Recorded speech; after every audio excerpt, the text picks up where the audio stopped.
Are you wondering whether it's normal for your child who's just 18 months old to be having such big, intense feelings and tantrums at this age? Today, I want to talk about when tantrums happen in the course of normal development and what we need to do to help our kids move through them. So, the most common question I get asked about this age, when there's tantrums coming up and really, really big feelings about what they can and can't have or can and can't do, and at this, kind of before they hit 2, it's like, did the terrible 2s come early? And the answer is no, but with a caveat. So what happens is that our kids have developmental stages that are like really big growth spurts in their brain. So you might have heard them referred to as wonder weeks when they're babies, and this is that same process that's happening in various stages of life. So under the age of 18 months, you can follow the Wonder Weeks book to look. There's quite a lot in quick succession under the age of 18 months. Once our kids hit 1, those stages happen at 18 months, 2.5, 3.5, 4.5, 7, 9, 11, and on they go for odd years. And you can see what happens when these stages come up is that it seems like our kids, like, all bets are off. It's like our child one day is just, the person that we know, and we know how to handle them and how to get them what they need. And then in the next day or the next week, all of a sudden, all of their behaviour changes and everything becomes more difficult. And we wonder what is going on. And so in these stages, what's happening is the brain is growing so fast that the new developmental areas, so the bits of the brain that have just joined, have been grown, actually need to make connections with the old parts, because some of the parts, it's not like we replace the brain, but there's parts that add in, that's adding in extra capacity and extra capability. When those bits need to make connections with the old pieces, we find that basically the old connections need to break to make way for the new connections. It's not a very scientific explanation, so it's more of a conceptual explanation. But to understand that, that's why it feels like the behaviour changes really, really quickly. Like they go from calm, chilled, everything's fine, to like consistent tantrums and massive big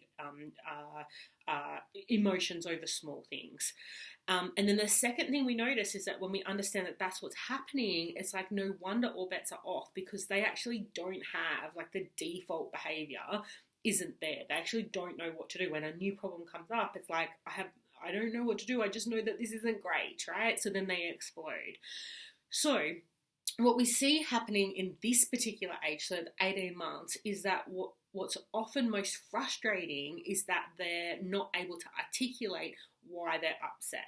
And that's part of what can actually make them upset in the first place, is because the learning that they've done, the new things that they know how to do, or the new things that they can comprehend about their experience, has not caught their ability to articulate it, their ability to verbalize it has not caught up. And this gap between what they can understand and what they can say causes massive frustration, because they know what they want to tell you, they know what they want to communicate to you, and they don't know how to get it across. And so that's kind of the reason why this age can be hard. And just to note that not everybody has the terrible 2s, but when they happen, like, you'll get that at 18 months and at 2.5, right? Those two kind of stages. So what does that kind of mean for experience? Like, what do we need to do? So I guess the main thing is to understand that there's two kind of pieces. Is that one is that our emotions are normal and natural and important to listen to. So it's not a matter of trying to get them to just, like, not get upset, but it's what they need to do with that upset, like what they need to do to actually, like, use those emotions to create the kind of experience that they want. And the other part to recognize is that that for our kids with those, like, really big emotions that are happening, is that we need to be able to communicate or take advantage of the fact that they can't talk yet. And I know that sounds a little bit funny, but it's a great phase to really be working on your ability to help your children through their emotions, because what it gives you is the ability to disconnect from what is the, like, logic of the situation, because you don't know what it is. Like, you just have to help them through it, not being able to judge whether it's an appropriate emotional response. So you don't really know what it is that they're truly upset about. So, and then on that side, it's kind of like this idea that, you know, our emotions are normal and natural and we want to be able to connect with them rather than disconnect with them. But also that we don't want to get stuck in that emotional like place where we're actually just connecting with the discomfort or the pain, and we're not actually translating that into something that we want to do to change what is necessary, right? So what does that mean for day to day? When we look at our day-to-day experience, that can change the way we feel about parenting. So we can go from what happened, like who took my baby? And it's like there's part of it is like they're growing up and, you know, it's really sad and we really, like, it's cute, but it's also like I don't want to lose the baby phase, whether it's this child or it's my last child going through this. We can go through that kind of, I don't really want to let go of the baby phase. And the second part about that is that it's really a stage where we start to think, well, like that was fun when they were a baby. Like we had the bit where they didn't sleep and they didn't eat and we didn't know what to do, and like, you know, they were not like, they were just cuddling and like it was quiet. And now we're moving into this stage where they're more like loving and smiley and cuddly and everything's lovely. Why do we have to move into this really like emotional and difficult stage? So that can be quite a shift. Like for us as the parents, we can get to this place where we think, I'm not actually enjoying this parenting caper anymore. Like I want to raise you in line with my values, but I also am counting down the minutes until nap time. Like this is not fun and I don't know, like, what am I supposed to do? I'm not sure what I'm supposed to do, and I'm not sure what's going on for you that causes you to have such big emotions over just everyday stuff. So the part of what we're doing here is we're like the ability to help them through their emotions is such a great time to learn, because the earlier our kids learn to experience and understand what to do with their emotions, the easier it becomes for them to just be practicing and learning more as they grow, rather than having to learn at an older age. Over 30 for some, which like for me, like I'm still learning, but you know, the first time I really learned about my emotions, like really understood what it meant to sit with my feelings and to really not be uncomfortable about the fact that I was having big feelings. Like that really, I was a good, you know, 30 something, I don't know. So, you know, to get that benefit from 18 months old is fantastic. The second part is really to look at, I'm using a lot of seconds today, is really to recognise that this is a great place for you to learn as the parent how to manage your own emotions, how to experience tending to myself while tending to them. Because at this point, we have a lot less complexity than we do, say, when they're 3.5, 4, you know, like as the ages go, a lot less complexity. And so we can really maintain a sense of connection where parenting is easy and fun. And I know that there are other factors that can make parenting not so easy and not so fun, but just generally speaking, in the course of a childhood, that, you know, 1 to 1.5 is a really, like, it's an easier stage until we hit these big emotional periods. So what do we want to do? I want to give you 3 strategies to use today. The first one I want you to look at is that when the tantrum erupts, so when it gets really big and explosive, I want you to first make sure that everybody is safe. So by that, there's a couple of things. One is that if your child is like hitting their head on the floor, or some kids will hit themselves in the head, anything that they're doing that is actually making themselves unsafe is important. And it's also important for things like if a tantrum is happening in the bath because there might be other kids, or just the water safety aspect, or even having a tantrum on the way, you know, into a shopping centre and finding that it's unsafe because there's cars everywhere and everyone's distracted by the tantrum. So that first thing we want to look at, what do we need to do to make sure everyone's safe? And in that space, we want to do the minimum we can to keep them safe, because we don't want to add more emotion on top of the tantrum that's already happening. But at the same time, it is perfectly reasonable and acceptable to do whatever you need to do to keep them physically safe.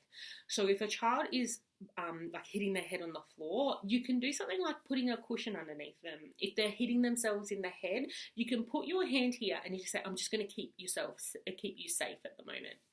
And the same goes for if they're, so for example, at home, I wouldn't hold my child if they were not being unsafe with themselves or, other things. But if I'm at a shopping centre, if it's like a shopping centre car park, I absolutely would, because I don't know what's going to happen, and I'm afraid that they might run, or, I might lose concentration on my other child. Like, whatever needs to happen to make everybody safe, we do that. Same goes for if they're hurting you.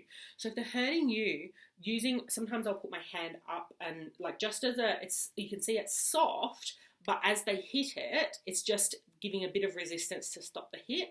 And that means that it's not hurting me. And I just say something like, I'm keeping myself safe, right? I'm just putting my hand here to keep myself safe.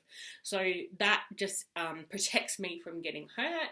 You can also use a cushion, like actually if they're trying to hit you, you can use a cushion to hit it. And if you need to hold them, or if you need to remove them from a situation in order to keep them safe, you can. That is absolutely 100% reasonable.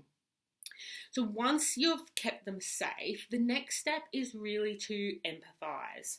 So when you can see what's happened, so let's use an example like your child wants some chocolate and they can't have it, you can really empathise that they really want something and they can't understand why they can't have it. Like that, and often what we do is, but I can't give them chocolate. It's like there's a difference between what they're thinking, feeling, what is their perspective, and what we're going to do. Those two things are separate. So when you're thinking, oh, but I can't give them chocolate, it's not healthy, you're into problem solving. You're into like, what do I need to do, or how do I feel about it? But first we want to just focus on their feelings. And you want to really, with your body language, your tone of voice, your intention and your connection, you really want to focus on what can you say or do to actually either get some more understanding of what's going on, or just give them the understanding that you have.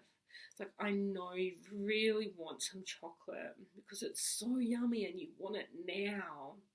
It doesn't make sense why I'm not giving it to you. And you see how I'm not saying anything untrue. I'm not saying I should give you the chocolate because I'm mean and naughty and I'm not saying anything that's untrue. I'm only saying, like, what is her perspective? Her perspective is she really wants chocolate and she doesn't understand why I'm not giving it to her. So we're using that. Now, if you don't know what the problem is, you can empathise with where she's at. So you're so angry. It's just so frustrating because you don't even know how to explain to me what is going on, or like I'm really just connecting with what is it that she's thinking and feeling.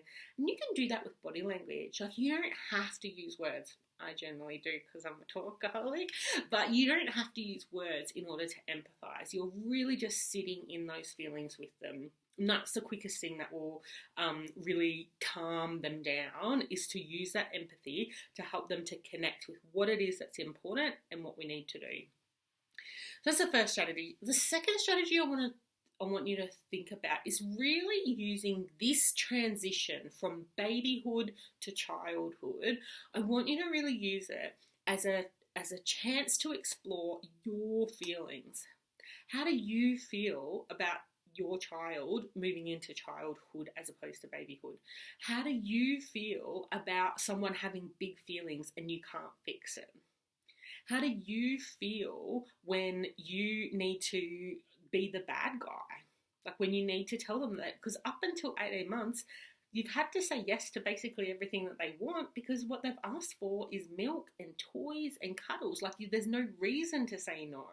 Now you actually have to start saying no to things, and you have to start looking at things in a completely different way, because this person has understood that I am my own person and you can't control me.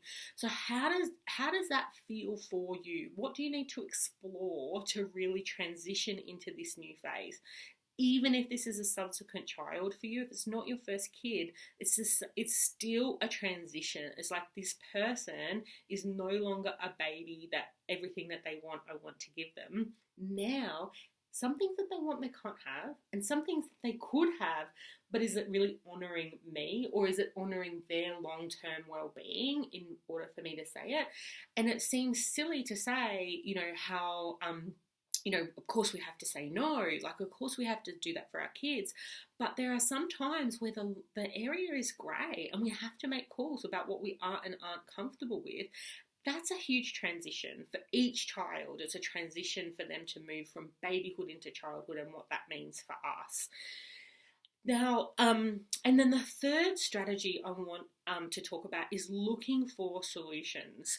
And when I talk about that, one of the easiest ways for me to explain is that I used to, when I started doing the work that I do in my own family, Alyssa was about 18 months. There's a whole story about how Alyssa being 18 months and having teenagers at the same time was like the whole reason I ended up down this path. But one of the things I started doing was giving reasons for my requests. So I would say, Alyssa, can you please stop banging that because it's hurting my ears, or whatever the answer I would be giving. So one day, we're coming in, we've been out for something, I can't remember what, and I was bringing Alyssa in, and she was taking forever.